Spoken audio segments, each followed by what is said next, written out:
چھوڑ کے گیا ہوا ہے. مطلب وہ جب تھے پچھلے پریزیڈنٹ تھے غنی, اس وقت ان کی بڑی ٹھیک ٹھاک پریزنس تھی, وہ روڈز بنا رہے تھے, وہ انفراسٹرکچر کھڑا کر رہے تھے.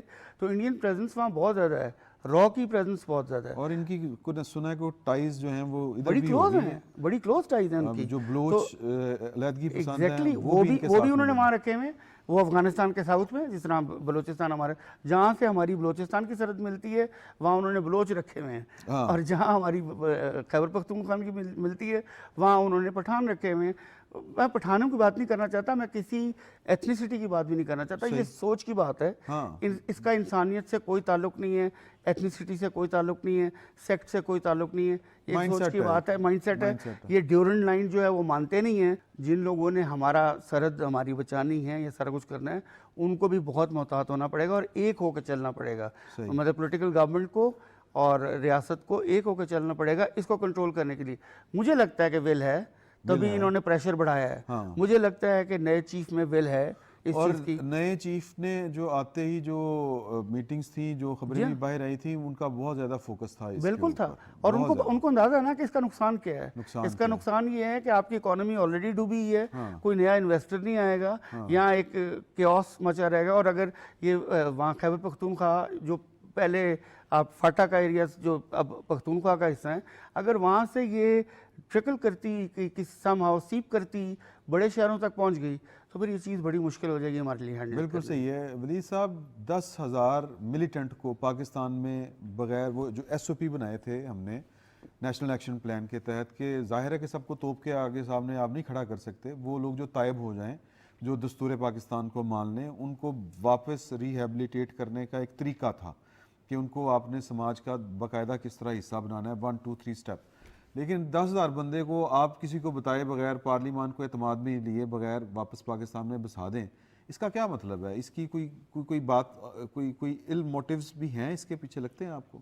اگرچہ نیت کسی کے اوپر شک نہیں کرنا چاہیے, اس کے باوجود دیکھیں, ایک تو یونیفائڈ قسم کی ہماری پالیسی ہونی چاہیے, ویل تھاٹ آؤٹ, اور اس پہ آپ کو بالکل ساری چیزیں سامنے رکھ کے, اور جو مائد بات کر رہے ہیں کہ تھنکنگ ان کی تھاٹ جو ہے نا اس کو بھی مد نظر رکھتے ہوئے کوئی بھی پالیسی آپ نے بنانی ہے, ان کو آباد کرنا ہے, ان سے بات چیت کرنی ہے. ان کو جیلوں سے رہا کیا گیا افغانستان سے اور پاکستان بھیجا گیا, دیتیں دی گئیں اور لمبی چوڑی دی گئی. ہاں, اور ایسے معاملات کو جب آپ ان کو ری سیٹل کر رہے ہیں کسی ایک جگہ پہ, تو اس میں بڑا کیئرفل رہنا پڑتا ہے. اور ہماری دراصل پتہ کیا ہے کہ جو پالیسی ہے اور جو تھاٹ پروسیس ہے اس کو ہم اپنا تھوڑا سا اگنور کر دیتے ہیں. صحیح. یعنی ہم سمجھتے ہیں شاید جو افغانستان کے طالبان ہیں وہ ہمارے دوست ہیں, اور وہ ہمارے دوست ہوتے ہوئے ٹی ٹی پی کو کنٹرول کریں گے, لیکن ایسا نہیں ہے. صحیح ہے. اس کا مطلب ہے کہ وہ افورڈ نہیں کر سکتے. جو افغان طالبان ہیں وہ ٹی ٹی پی یا وہاں کے جو ایسے تشدد پسند طالبان ہیں یا داعش ہے, ان کے ساتھ بات چیت نہیں کر سکتے. تو بات چیت تو اس سے ہوگی, جیسے کہ پچھلی حکومت وہ کہتی رہی کہ ہم بات چیت کر رہے ہیں, تو بات چیت تو اس سے ہوگی جو جس کی تھاٹ جو ہے وہ اس کو آپ انڈرسٹینڈ کریں, اس سے آپ سیکھیں کہ یہ کیا چاہتے کیا ہیں, وہ کیا چاہتے ہیں یہاں پہ. وہ تو اپنا کچھ شریعت چاہتے ہیں, جو کچھ چاہتے ہیں تو کرنا, اس سے پیچھے ہٹنے کے لیے تیار نہیں ہے. نمبر 2, وہ اسلحہ پھینکنے کے لیے تیار نہیں ہے, اور وہ اسلام یہاں پہ نافذ کرنا ڈالر لے کے. یس. اچھا, تو کیسے آپ ان سے کیا بات چیت کریں گے؟ اس کا مطلب ہے جو پالیسی آپ نے اپنانی تھی جو بھی, کہ ری سیٹل کرنے سے پہلے, اور جب افغانستان میں طالبان کی حکومت آ رہی تھی, تو اس وقت آپ کو بارڈر میں ذرا دھیان رکھنا تھا کہ بھائی ادھر سے یہ لوگ اگر رہا ہوتے ہیں اور اس طرف آتے ہیں, یا اس سے پہلے جو ری سیٹل کیے ہیں, ان کی ہم نے ٹیک کیئر کیسے کرنی, ان کو ان کے اوپر نظر کیسے رکھنی. تو ایک پیس آ چکا تھا آلموسٹ, وہی جو 2007-8 میں جو کچھ ہوا, تو اس کے بعد سے آہستہ آہستہ مطلب دور چینج ہوتا گیا. آپ نے دیکھا کہ کافی واقعات کم ہو گئے, لیکن یہ کہ آپ نے نظر نہیں رکھی. پھر 2014 میں ایک دم سے تیزی آئی. ہاں, تیزی آئی تھی. والا جو واقعہ ہوا, پھر اس کے بعد نیشنل ایکشن پلان بنا, اور نیشنل ایکشن پلان پہ بھی لوگ سوال اٹھاتے ہیں کہ اس طرح سے امپلیمنٹیشن نہیں ہوئی. بس یہ کیئر لیسنس نہیں چلے گی, بڑا سیریس ہو کے آپ کو ٹیکل کرنا پڑے گا. اچھا مہر، یہ ایک تھاٹ یہ بھی ہے، یہ کیا محض مفروضہ تو نہیں ہے کہ جو سی پیک ہے یہ حالیہ دہشت گردی سی پیک کو ٹارگٹ کرنے کی وجہ سے بھی ہو سکتی ہے؟ کچھ لوگوں کا یہ بھی ماننا ہے. آپ کو یہ محض مفروضہ لگتا ہے یا اس میں کوئی آپ کو لگتا ہے کہ اس بات میں کوئی دم ہو سکتا ہے؟ دیکھیں عمران، یہ triple pronged multi prong strategy تو یقیناً ہوگی. ہمارے دشمنوں کی تو کمی ہمیں ہے نہیں. تو میں اجت دوگل کی اوفینسو ڈیفینسو اسٹریٹجی کو تو ادھر نظر انداز نہیں کر سکتی. یہ تو بھارت کی بہت دیر سے ایک اسٹریٹجی ہے. پرابلم یہ ہے کہ جب 2021 کے اندر آپ امن نیگوسیشنز اور معاہدے کرتے ہیں آؤٹ لاٹ تحریک طالبان پاکستان سے، تو اس کی تمام تر جو کلوزز ہوتی ہیں نا وہ ساری ڈکٹیٹڈ ہوتی ہیں by the militants. They are deciding at that time کہ ہمارے کتنے بندے ریلیز کرو، ہمارے لیے کیا کرو، ہمیں کیا کیا چاہیے، اور آپ گیون کرتے جاتے ہیں. اب مسئلہ اس پوری سچویشن کے اندر یہ ہے کہ ہمیں بیک اپ کالز جو ہیں وہ ہمیں ریئلائز ہی نہیں ہو رہی. بدقسمتی سے آپ نے دیکھا چند ہفتے پہلے بڑی ایک جیو اسٹریٹجک سینسٹیو ہمارے چترال کے اوپر اٹیک ہوا، کراس بارڈر انفلٹریشن ہوئی، اور وہ اتنا غیر معمولی اہمیت کا حامل اٹیک تھا کہ بہت چند دنوں کے لیے تو ہم سب صدمے میں رہے، خاموش رہے، ہمیں سمجھ بھی نہیں آ رہی تھی رپورٹ کیسے کریں.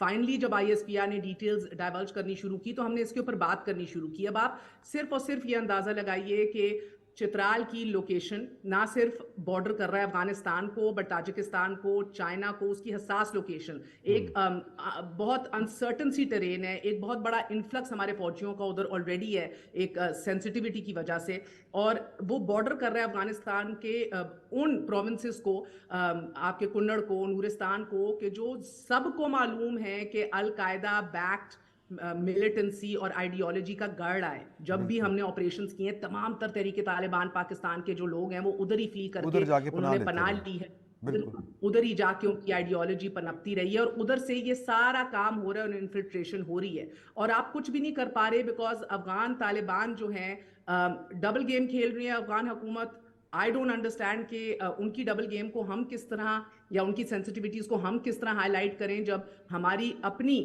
پالیسی کلیئر نہیں ہوتی. دیکھیں ادھر مسئلہ ادھر ملک کا یہ ہے کہ نہ صرف آپ کے پاس ایک جامع پالیسی ہے نہیں، پرابلم اس کہ ادھر ہم کسی کو ذمہ دار بھی تو نہیں ٹھہراتے. آپ دیکھ لیجئے کہ چاہے آپ کا فیض آباد دھرنا کیس ہو، اس کے اوپر جو فیصلے ہوں، اس کے اوپر معاہدہ کرنے والے دستخط جو ہوں، ان کے حوالے سے بھی کچھ نہیں ہوتا. کوئی بھی نہیں کچھ کرتا نا. آج چیف جسٹس کو سوال اٹھانا پڑ رہا ہے، مگر سارے جو وڈرا کر رہے ہیں اس سے ہمیں کیا پتہ لگ رہا ہے عمران شفقت صاحب؟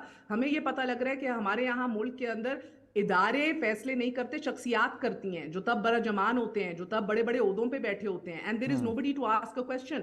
آج کیونکہ گراؤنڈ ریالٹی چینج ہو گئی ہے، حکومت چینج ہو گئی ہے، وہ آپ کے چیف جسٹس بن گئے جنہوں نے 4 سال پہلے تحریر کیا تھا تو سب وڈرا کرنے کے لیے لائن بنا کے حاضر ہو گئے، جبکہ انہوں نے کل بجا فرمایا کہ حکومت حکومت ہوتی ہے. یہ نہیں آپ کہہ سکتے کہ وہ تب کی حکومت تھی اب کی حکومت ہے. الیکشن کمیشن ادارہ ہے، یہ نہیں کہہ سکتا وہ تب کا الیکشن کمیشن تھا یہ آج کا الیکشن کمیشن ہے. اسی ایشو کو آپ ریپلیکیٹ کر لیں ٹیررزم کے اوپر. اب یہ ہمارے ایک بار پھر ہمارے ڈور سٹیپ پہ آ گیا جناب. الیکشنز ہمارے سر پہ کھڑے ہیں اور آپ ایک بار پھر دیکھ رہے ہیں کہ الیکشن کیمپیننگ نہیں کر سک رہی سیاسی جماعتیں. Where does it take you? It takes you back 10 years. جمہوری سفر 2008 کے اور 15 سال ہو گئے اس جمہوری سفر کو، اور ہم اس نتیجے پہ پہنچے ہیں کہ آج ہم کدھر کھڑے ہوئے ہیں. ہم ایک بار پھر دہشت گردی، لیک آف پالیسی، عدم پالیسی کی وجہ سے ہمیں جو اثرات بھگتنے پڑے یہ ڈیبیٹ کر رہے ہیں ہم لوگ. اصول تو یہ بنتا تھا کہ جب پتہ چلا تھا کہ جی کہ کوئی معاہدے اس طرح کے پارلیمان سے بالا بالا ہو گئے ہیں تو پھر جو گورنمنٹ تھی یہ معاہدے تو جنہوں نے بھی کیے تھے وہ پارلیمان میں لانے چاہیے تھے.